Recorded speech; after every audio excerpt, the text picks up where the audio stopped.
25 नवंबर से चालू हो रहा है और 1 महीने के अंदर अंदर लोगों को अपना क्लेम अर्जी दे देना है। 1 महीने के बाद अगर देंगे तो वो क्लेम अर्जी जो है कानून में मानने को नहीं होता है। तो 24 दिसंबर के अंदर सबको अपना क्लेम अर्जी भर देना है।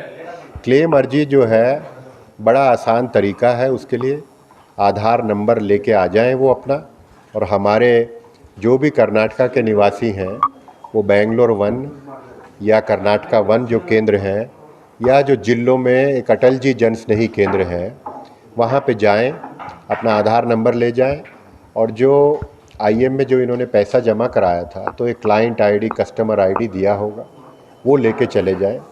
वहाँ पे आधार नंबर पे अपना आइडेंटिफिकेशन कराएं और क्लाइंट आईडी कस्टमर आईडी बता के उन्होंने कितना अमाउंट डिपॉजिट किया था उसको कंफर्म कर दें। जिसके पास आधार नंबर नहीं है तो उसको हमने क्या एक सहूलियत दी है कि 1 रुपया वो अपने बैंक अकाउंट से हमारे बैंक अकाउंट में ट्रांसफ़र करे, केवल 1 रुपया।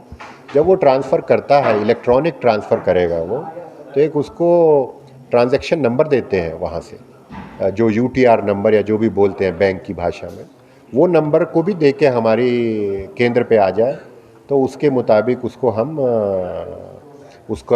हम आइडेंटिफिकेशन कर लेंगे।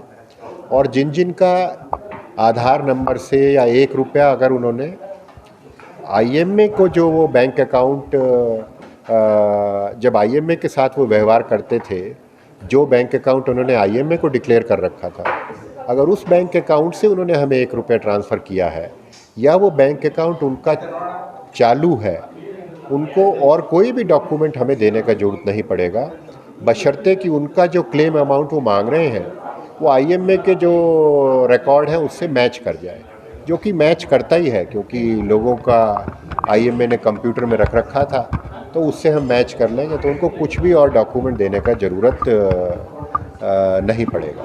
ठीक है सर। जो बेंगलोर से बाहर लोग हैं, हाँ, जो बेंगलोर से बाहर लोग हैं वो लोग, या जो कर्नाटका से बाहर लोग हैं वो लोगों के लिए ये जो एप्लीकेशन है ऑनलाइन में, मतलब जहाँ पे भी कोई इंटरनेट कनेक्शन रहेगा वहाँ से भी वो बैठ के कर सकते हैं। तो जो आपका वेबसाइट है उसी वेबसाइट के ज़रिए ये पूरा काम है? हाँ, जो हमारा वेबसाइट है उसका वेबसाइट का हमने नाम बताया हुआ है IMA-claims.karnataka.gov.in।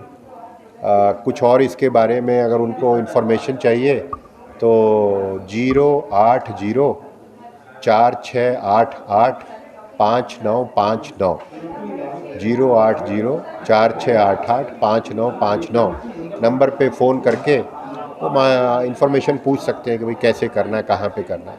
किसी भी कारण से लोग ये ना समझें कि ये कोई बहुत ही मुश्किल काम है, बहुत ही आसान काम है। हमारे केंद्र पे आके उनको आराम से हम करा देंगे। किसी भी कारण से किसी मिडलमैन के, किसी बिचौलिए के पास जाके 500, 1000, 2000 रुपये दे के कोई ज़रूरत नहीं है। इसको बहुत ही सरल और सिंपल एप्लीकेशन बनाया है इसीलिए कि लोगों को अभी तक जो तकलीफ़ हुई है इसके कंपनी के ये बदमाशी से, स्कैम करने से, तो पैसा उनको कितना हम वापस कर पाते हैं वो तो अभी कितना पैसा उसकी कंपनी से रिकवर कर पाएंगे कोर्ट के आदेश पे है, लेकिन अर्जी डालने में कोई भी असुविधा ना हो, तो उस तरह से बड़ा सिंपल ये काम किया है। किसी भी कारण से लोग ये ना समझे कि पता नहीं कैसे करना है, क्या है, कंप्यूटर है, कैसा ऑनलाइन क्या होता है। सिर्फ हमारे केंद्र पे जाएं और अर्जी जाके देना है। सर टोटल अमाउंट कितनी है, टोटल डिपॉजिटर्स कितने हैं और कितना जो है आपका अटैच प्रॉपर्टी से?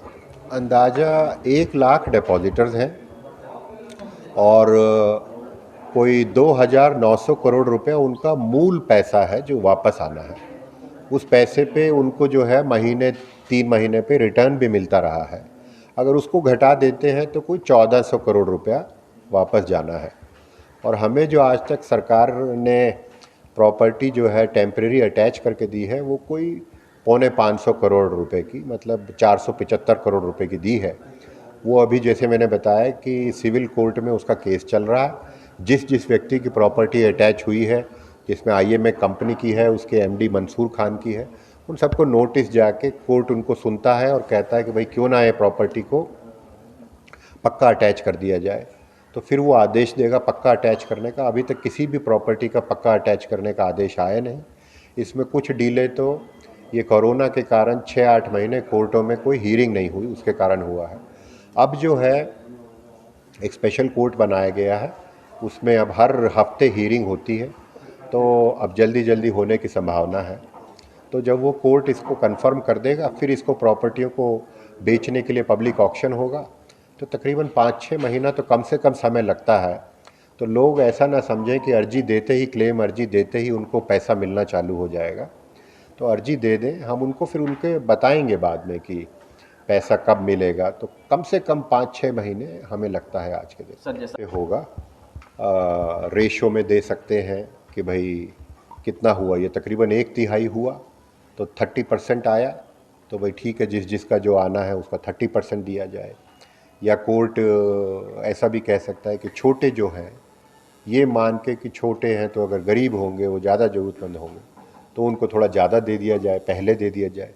ये कोर्ट में डिसाइड होगा जब ये सारी अर्जी आ जाएंगी, पैसा पूरा आ जाएगा, उस स्टेज पे ले जाके, मतलब 5-6 महीने बाद ये इसके ऊपर निर्णय होगा कि कैसे करना है। सर अटैचमेंट बढ़ सकता सकते ही हैं, क्योंकि अभी सीबीआई काम कर रहा है। ये काम कितना अटैचमेंट, कितनी प्रॉपर्टी पकड़ना, ये काम हमारे ऑफिस का नहीं है। ये काम केवल सीबीआई का है, सीबीआई करता है। और एक फॉरेंसिक ऑडिटर, मतलब क्या उसको सरल भाषा में कहें कि उसका कंपनी के जो किताब, कागज़, बैंक अकाउंटों की खोजबीन करने के लिए एक बड़ी चार्टर्ड अकाउंटेंट कंपनी को लगा दिया गया है कि वो देखे, इसकी खोज करे। वो भी सीबीआई को इन्फॉर्मेशन देता है। फिर उसके बाद वो इन्फॉर्मेशन लेने के बाद सरकार एक निर्णय लेता है कि भाई किसकी प्रॉपर्टी अटैच करी जाए, नहीं करी जाए। तो हमारे ऑफिस का काम जो है वो प्रॉपर्टियां अटैच होने के बाद शुरू होता है, सरकार के अटैचमेंट। उससे पहले कितना होना और कुछ हो सकता है कि नहीं, उम्मीद, इसके बारे में मैं यही कह सकता हूँ कि उम्मीद तो है, क्योंकि सीबीआई अभी पूरी अपनी खोज कर रही है। लेकिन इसके बारे में पक्की कोई अगर इन्फॉर्मेशन है तो या तो सीबीआई बताए या सरकार से कोई बताएगा। तो ये ईडी का